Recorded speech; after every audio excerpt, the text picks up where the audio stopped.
আসসালামু আলাইকুম। মামুনি রান্নাঘর ইউটিউব চ্যানেল এবং ফেসবুক পেজ থেকে আপনাদের স্বাগতম এবং শুভেচ্ছা। কেমন আছেন সবাই? আলহামদুলিল্লাহ, আমরা ভালো আছি। আজ সাপ্তাহিক ছুটির দিন শুক্রবার, তাই বাজারের তালিকাটাও দীর্ঘ। বাজারে যেতে হবে। বাজারে যাওয়ার পর স্বাভাবিক তরি তরকারি মাছ কেনা হলো এবং একটি ব্রয়লার মুরগি 2 কেজি সাইজের কিনে আনা হলো।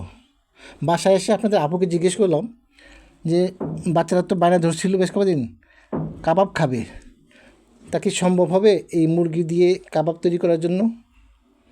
সে কিছুক্ষণ ভাবলো, ভেবে নিয়ে পরক্ষণে বলল ইনশাল্লাহ সম্ভব। তার মানে সে চিন্তা করছিল যে কি কি আছে এবং তা দিয়ে সম্ভব কি না, এবং এটা বলার পর আলহামদুলিল্লাহ সে চিকেন জালি কাবাব তৈরি করার জন্য তৈরি হয়ে গেল। এই জালি কাবাব তৈরি করতে চিকেন তো আসি, ডাল, আলু, ডিম, তেল, পেঁয়াজ সহ গরম মশলা, লবণ, চিনি ফ্লেক্স ইত্যাদি সহ যা যা প্রয়োজন সবই সে হাতের কাছে নিয়ে নিল। ভিউয়ার্স, একটি স্মৃতির কথা মনে পড়ে গেল। অনেস্টলি বলছি, 8 কি 9 বছর তখন আমাদের বাবা জীবিত ছিলেন। রাতের বেলা আসার পথে প্রায়ই তিনি শিক কাবাব কিংবা এই ধরনের জালি কাবাব জাতীয় কিছু নিয়ে আসতেন। আমরা খুশিতে গদগদ হয়ে পড়তাম, কারণ তখনকার দিনে অনেক দূর থেকে নিয়ে আসতেন। কাছাকাছি এত হোটেল রেস্টুরেন্ট ছিল না, ভালো মানের পাওয়াও যেত না। উনি আসার পর আমরা এই কাবাব দিয়ে পুরো ভাত কিংবা যা খেতাম সবটাই খেয়ে ফেলতাম। এখন তো সেরকমটা না, এখন অনেক পাল্টে গেছে, হাতের কাছে সব কিছু পাওয়া যায় এবং খুব সহজলভ্য হয়ে গেছে।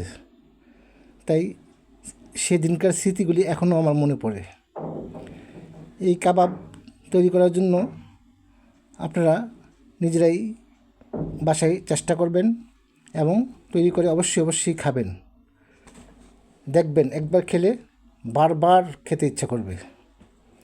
আমাদের এই রেসিপিটি কিংবা ভিডিওটি যদি আপনাদের ভালো লেগে থাকে তাহলে অবশ্যই আপনারা আমাদের এই ইউটিউব চ্যানেলকে সাবস্ক্রাইব করবেন এবং এর একই নামে আমাদের ফেসবুক পেজকে লাইক, কমেন্টস কিংবা ফলো দিয়ে সাথে থাকবেন।